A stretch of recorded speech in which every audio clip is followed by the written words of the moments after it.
Selamat pagi anak-anak. Di hari ini kita akan belajar mengenai alat penciptaan keragaman fauna yang bagian 2 ya. Yang bagian 2 yaitu tentang binatang-binatang, tentang makanannya, dan tentang habitatnya. Oke, kita akan belajar bagian 2. Oke. Kemarin kita sudah belajar mengenai fauna ya, binatang yang kecil dan binatang yang besar. Oke, sekarang kita akan belajar tentang makanannya.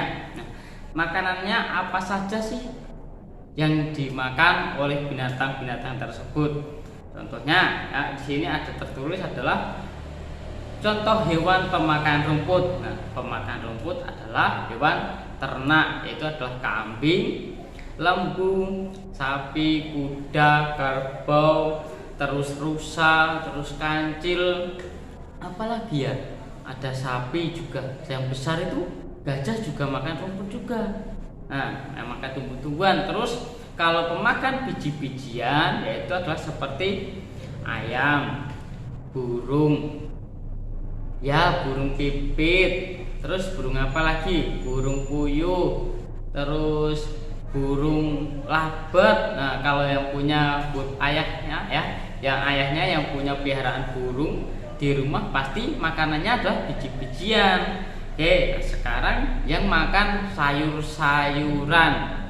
Sayur-sayuran itu adalah contohnya siapa yang punya kelinci? Nah, kelinci ya, kelinci itu makan kesukaannya adalah wortel. Terus hamster.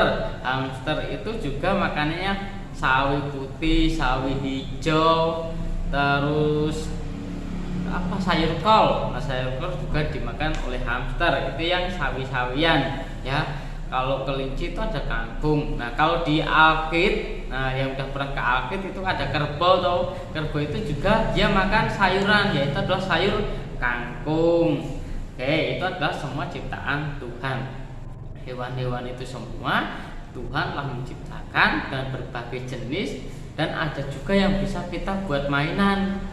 Contohnya hewan kelinci itu kita bisa buat ajak bermain, atau yang punya hamster juga bisa diajak bermain. Ada juga yang punya kucing, ya hewan peliharaan kucing itu juga bisa diajak untuk bermain bersama-sama, atau untuk jalan-jalan misalnya untuk keluar jalan-jalan itu sama anjing. Anjing juga bisa untuk diajak jalan-jalan atau bermain bersama. Nah, semua yang diciptakan Tuhan boleh kita makan juga.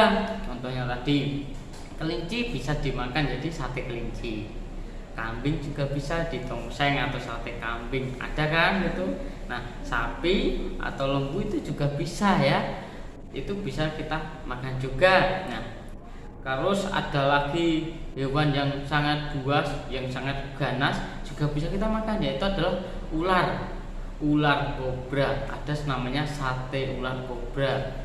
Terus kalau darah ular kobra itu bisa buat jamu juga, tapi untuk orang dewasa ya, anak kecil nggak boleh. Oke, itu adalah binatang-binatang yang bisa kita makan juga. Nah, binatang juga kita dapat kita gunakan ya sebagai tenaganya, yaitu adalah kerbau. Ya, kerbau bisa untuk membajak sawah, yaitu adalah salah satu contoh binatang yang kita manfaatkan untuk tenaganya. Ada juga namanya kuda. Kuda juga bisa kita manfaatkan tenaganya.